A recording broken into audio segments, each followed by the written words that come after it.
السلام علیکم ورحمۃ اللہ وبرکاتہ۔ وعلیکم السلام ورحمۃ اللہ وبرکاتہ۔ نحمدہ ونصلی علی رسولہ الکریم، اما بعد فاعوذ باللہ من الشیطان الرجیم، بسم اللہ الرحمن الرحیم۔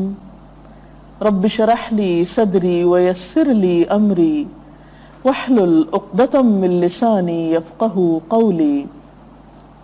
ناظرین، ہماری آج کی گفتگو کا موضوع ہے روزہ اور دعا۔ قرآن پاک میں جہاں روزے کی فرضیت کا حکم آتا ہے، اس کے اختتام پر دعا کا ذکر بھی آتا ہے۔ جیسے روزہ ایک عبادت ہے، اسی طرح اللہ تعالیٰ سے دعا کرنا بھی ایک عبادت ہے۔ روزے کے ساتھ ساتھ دعا کے بارے میں قرآن پاک میں کچھ یوں ذکر آتا ہے، وَإِذَا سَأَلَكَ عِبَادِي عَنِّي فَإِنِّي قَرِيبٌ أُجِيبُ دَعْوَةَ الدَّاعِ إِذَا دَعَانِ فَلْيَسْتَجِيبُوا لِي وَلْيُؤْمِنُوا بِي لَعَلَّهُمْ يَرْشُدُونَ۔ اور اے نبی صلی اللہ علیہ وسلم، میرے بندے اگر آپ سے میرے متعلق پوچھیں تو انہیں بتا دیجئے کہ میں ان سے قریب ہی ہوں۔ پکارنے والا جب مجھے پکارتا ہے، میں اس کی پکار سنتا ہوں اور جواب دیتا ہوں، لہٰذا انہیں چاہیے کہ میری دعوت پر لبیک کہیں اور مجھ پر ایمان لائیں۔ یہ بات آپ انہیں بتا دیجئے، شاید کہ وہ راہ راست پا لیں۔ انسان اپنے خالق کے ساتھ جس طرح مناجات کرتا ہے اور جس طرح اس کے سامنے آہوزاری کرتا ہے، یہ مخلوق اور خالق کے بہترین تعلق پر دلیل ہے۔ ہر انسان اپنی زندگی میں اللہ تعالیٰ کا محتاج ہے۔ قرآن پاک میں اللہ تعالیٰ فرماتے ہیں، یا ایھا الناس انتم الفقراء الی اللہ واللہ هو الغنی الحمید۔ اے لوگو، تم سب اللہ کے محتاج ہو اور اللہ بے نیاز تعریف والا ہے۔ اور اس میں کوئی شک نہیں کہ ہم میں سے ہر شخص ضرورت مند ہے، خواہ کوئی فقیر ہو یا امیر ہو، بادشاہ ہو یا رعایا ہو، جوان ہو یا بوڑھا ہو، ہر شخص کسی نہ کسی طرح ضرورت مند ہے۔ اور انسانوں میں سے ہر انسان چونکہ ضرورت مند ہے، اس لیے اس قابل نہیں کہ وہ دوسروں کی ضروریات کو پورا کر سکے۔ اس کے لیے ایک ایسی ہستی کی ضرورت ہے جو سب کو دینے پر قادر ہو، اور وہ اللہ رب العزت ہی کی ہستی ہو سکتی ہے، جس نے ہمیں پیدا کیا اور جو تمام تر ضروریات پوری کرتا ہے۔ دین اسلام میں دعا کے بارے میں بہت تاکید کی گئی ہے۔ دعا مانگنے کی فضیلت کے بارے میں کئی ایک احادیث ہمیں ملتی ہیں۔ آپ صلی اللہ علیہ وسلم نے فرمایا، ان الدعاء هو العبادہ، کہ دعا ہی عبادت ہے۔ اسی طرح ایک اور حدیث میں آتا ہے، قال رسول اللہ صلی اللہ علیہ وسلم لیس شیء اکرم علی اللہ من الدعاء، کہ اللہ تعالیٰ کے نزدیک دعا سے زیادہ عظمت والا کوئی عمل نہیں۔ یعنی ایک شخص جب اللہ رب العزت کے آگے ہاتھ اٹھاتا ہے تو وہ موقع بندے کی عظمت کا ہے اور اللہ تعالیٰ کے نزدیک قرب کا ہے، کہ دعا ایک ایسی چیز ہے جس کے اندر اتنی تاثیر ہے کہ وہ انسان کی تقدیر تک بدل دیتی ہے۔ آپ صلی اللہ علیہ وسلم نے فرمایا، لا يرد القضاء الا الدعاء، کہ تقدیر کو کوئی چیز نہیں بدل سکتی مگر دعا۔ دعا ان مشکلات میں بھی انسان کو فائدہ دیتی ہے جو اس پر آ چکی ہوں، اور ان آفات میں بھی فائدہ مند ہے جو ابھی نہ آئی ہوں۔ حضرت عبداللہ بن عمر کہتے ہیں، رسول اللہ صلی اللہ علیہ وسلم نے فرمایا، دعا نازل شدہ آفات اور جو ابھی نازل نہیں ہوئی سب کے لیے نفع بخش ہے، لہٰذا اے اللہ کے بندو دعا کیا کرو۔ اسے ترمذی نے روایت کیا، دعا کرنے والے کو اللہ تعالیٰ محروم نہیں کرتے، کسی نہ کسی شکل میں انسان کی دعا ضرور قبول ہوتی ہے، جیسا کہ اس آیت میں بھی فرمایا گیا اجیب دعوت الداعی اذا دعانی، میں بندے کی پکار کا جواب دیتا ہوں جب بھی وہ مجھے پکارتا ہے۔ یہ الگ بات ہے کہ بعض دعائیں جلد قبول ہو جاتی ہیں، بعض کے بدلے میں آفات ٹال دی جاتی ہیں، اور بعض آخرت کے اجر کے لیے محفوظ کر دی جاتی ہیں، اور آخرت میں انسان جب اپنی دعاؤں کا اجر دیکھے گا تو تمنا کرے گا کہ کاش دنیا میں میری کوئی دعا بھی قبول نہ ہوتی۔ اسی طرح ایک اور حدیث میں آتا ہے تمہارا رب بڑا حیا کرنے والا اور سخی ہے، جب بندہ اس کے حضور ہاتھ اٹھاتا ہے تو انہیں خالی لوٹاتے ہوئے اسے شرم آتی ہے، یعنی اللہ تعالیٰ اس بات کو پسند نہیں کرتے کہ بندہ اس سے مانگے اور وہ اسے خالی ہاتھ لوٹا دیں۔ لیکن عام طور پر جب ہمیں یہ احساس ہوتا ہے کہ ہماری دعا قبول نہیں ہوتی تو یہ ایک شیطانی وسوسہ بھی ہوتا ہے۔ ہاں، قبولیت کے نہ ہونے میں کچھ اور وجوہات ہو سکتی ہیں، مثلاً یہ کہ ہمارے دعا مانگنے کا طریقہ ہی درست نہ ہو، یا دعا مانگنے میں وہ آہوزاری نہ ہو، وہ سنجیدگی نہ ہو، وہ خشوع و خضوع نہ ہو جو مطلوب ہے۔ تو اس لیے جو شخص یہ چاہتا ہو کہ اس کی دعائیں قبول ہوں تو اسے دعا کے آداب سے بھی واقف ہونا چاہیے۔ دعا مانگنے کے آداب میں سب سے پہلا ادب یہ ہے کہ مانگنے سے پہلے اللہ سبحانہ وتعالیٰ کی تعریف کی جائے، تسبیح پڑھی جائے، مثلا سبحان اللہ و بحمدہ سبحان اللہ العظیم۔ اسی طرح اللہ تعالیٰ کی حمد و ثنا کے کوئی بھی کلمات، پھر حضور صلی اللہ علیہ وسلم پر درود شریف بھیجا جائے، کیونکہ جس دعا کے شروع اور آخر میں درود شریف پڑھا جاتا ہے وہ دعا رد نہیں ہوتی۔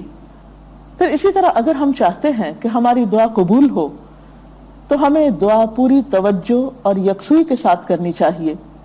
ایک حدیث میں آتا ہے آپ صلی اللہ علیہ وسلم نے فرمایا اللہ تعالیٰ سے قبولیت کے مکمل یقین کے ساتھ دعا کرو، یعنی یہ یقین رکھ کے دعا کرو کہ دعا قبول ہو جائے گی، دل میں شک نہیں ہونا چاہیے، اللہ تعالیٰ کی رحمت سے مایوسی نہیں ہونی چاہیے، اور یاد رکھو اللہ تعالیٰ غافل اور بے دھیان دل کی دعا قبول نہیں کرتا، یعنی اگر دعا قبول نہیں ہوتی تو اس میں خود ہمارا اپنا ہی قصور ہو سکتا ہے، اور ہمیں معلوم ہونا چاہیے کہ کیا ہم دعا کے آداب کو ملحوظ رکھتے ہوئے دعا کر رہے ہیں یا دعا محض ایک دعائی ہے اور چند الفاظ ہی ہیں۔ پھر اسی طرح دعا کے لیے ہاتھ اٹھانا مسنون ہے، لیکن اگر کوئی شخص ہاتھ اٹھائے بغیر دعا کر رہا ہے چلتے پھرتے لیٹے ہوئے تو بھی دعا کر سکتا ہے۔ اسی طرح یہ ہے کہ معمولی سے معمولی چیز بھی اللہ تعالیٰ سے مانگنی چاہیے۔ صحابہ کرام کا طریقہ یہ تھا کہ جوتی کا تسمہ بھی ٹوٹتا تو پہلا خیال ان کے دل میں اللہ تعالیٰ ہی کا آتا کہ اس سے مانگے۔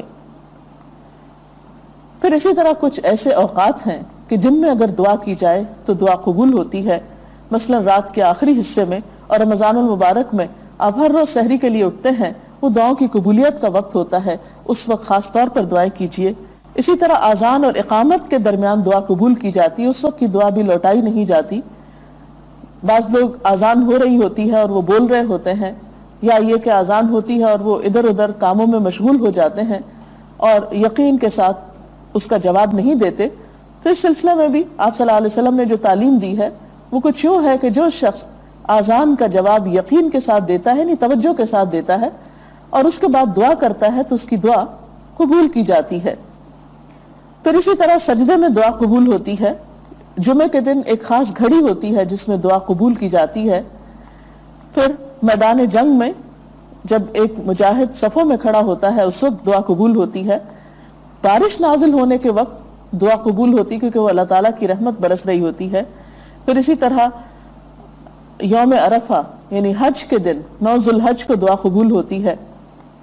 پھر اس طرح زمزم پیتے ہوئے دعا کی قبولیت کا وقت ہوتا ہے۔ بہت سے لوگ زمزم پی رہے ہوتے ہیں، اپنے اوپر ڈال رہے ہوتے ہیں حج عمرے کے موقع پر، لیکن دعا مانگنا بھول جاتے ہیں، حالانکہ وہ بھی قبولیت کی ایک گھڑی ہے۔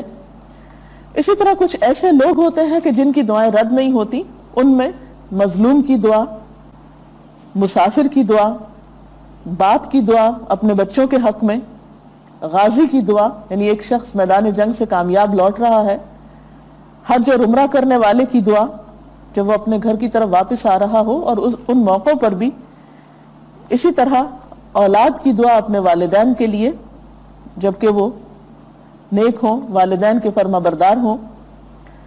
پھر اسی طرح خوشحالی اور فراغ میں دعا کرنے والے کی تنگی اور مصیبت کے وقت دعا قبول ہوتی.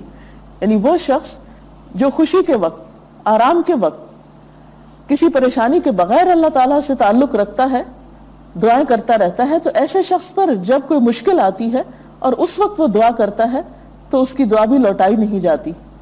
ورنہ وہ شخص جو صرف مشکل وقت میں اللہ تعالیٰ کو پکارے تو فرشتے اس کی جب دعا سنتے ہیں تو کہتے ہیں کوئی اجنبی سی آواز معلوم ہوتی ہے، اس سے پہلے تو اس نے کبھی اپنے رب کو یاد نہیں کیا تھا. پھر روزہ دار کی دعا، خاص طور پر افطار کے وقت. بہت سے لوگ اس وقت کو بھی صحیح طور پر استعمال نہیں کرتے اور ادھر ادھر کی بات چیت میں گنوا دیتے ہیں. پھر بیمار کی دعا.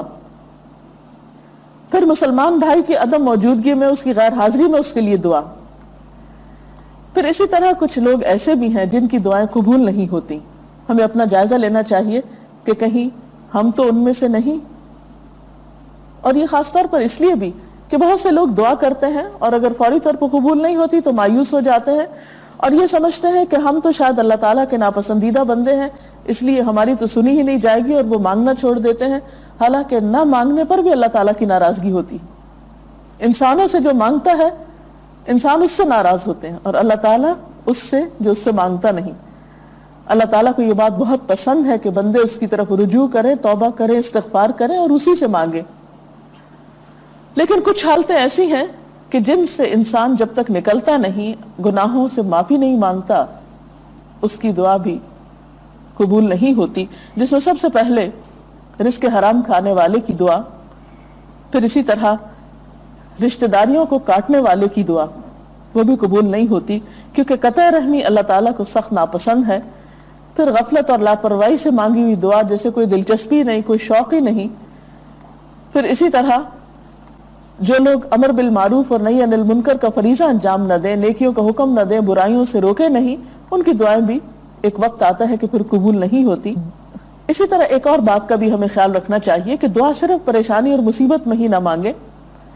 پھر یہ کہ دعا مانگنے کے لیے کسی خاص عمر کی کوئی قید نہیں کہ آپ بڑھاپے میں دعائیں مانگیں، اور اگر آپ بچے ہیں یا جوان ہیں تو آپ سوچیں کہ ابھی تو میرے مانگنے کے دن نہیں.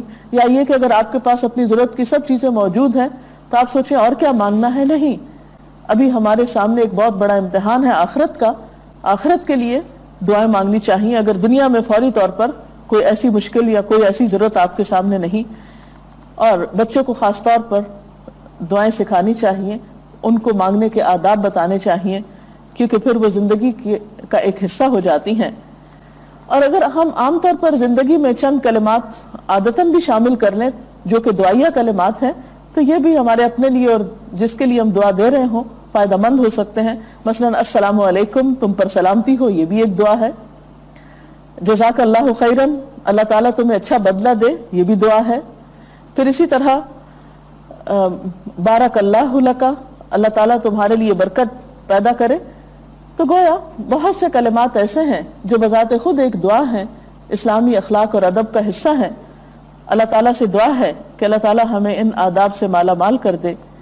وآخر دعوانا ان الحمد للہ رب العالمین. اگر آپ کا کوئی سوال ہو تو آپ کر سکتے ہیں دعا سے متعلق. میڈم کیا آپ کس بات کی وضاحت کر دیں گی کہ کیا ہم لوگ اپنی زبان میں چلتے پھرتے دعا کر سکتے ہیں؟ جی ہاں، بالکل مانگ سکتے ہیں. یعنی دعا مانگنے کے لیے یہ شرط نہیں کہ آپ مصلی پر ہی بیٹھے یا کسی خاص جگہ پر بیٹھیں یا ضروری طور پر باوضو ہوں. دعا دراصل اللہ تعالیٰ کے ساتھ ایک گفتگو بھی ہے، اپنے دل کا حال سنانا بھی ہے، اور ایک تعلق کا نام ہے. دعا اللہ اور بندے کے درمیان ایک گہرا تعلق پیدا کرتی ہے. اس لیے اس کے لیے فارمل وے میں بھی مانگ سکتے ہیں آپ اور انفارمل وے میں بھی. صبح سویرے جاگ کر ہم کیا کہتے ہیں؟ الحمدللہ الذی احیانا بعد ما اماتنا والیہ النشور. یہ کیا ہے؟ یہ دعا ہے. ہم نے وہ دعا کس وقت مانگی؟ بستر سے اٹھتے ہوئے. پھر ہم ٹوائلٹ جا رہے ہیں، ہم دعا مانگ رہے ہیں. باہر نکل رہے ہیں، دعا مانگ رہے ہیں. وضو کرنے کے بعد دعا مانگ رہے ہیں. یہ سب دعائیں ہم کہاں مانگتے ہیں؟ ان کے لیے نہ تو ہاتھ اٹھاتے ہیں نہ ہی بیٹھتے ہیں.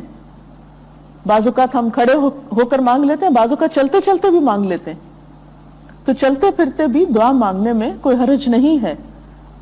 اللہ تعالیٰ سے انسان کسی بھی وقت کچھ بھی مانگ سکتا. ناظرین، اس کے ساتھ ہی ہمارے آج کے پروگرام کا وقت ختم ہوا چاہتا ہے. کل تک کے لیے اجازت چاہتے ہیں. اللہ حافظ.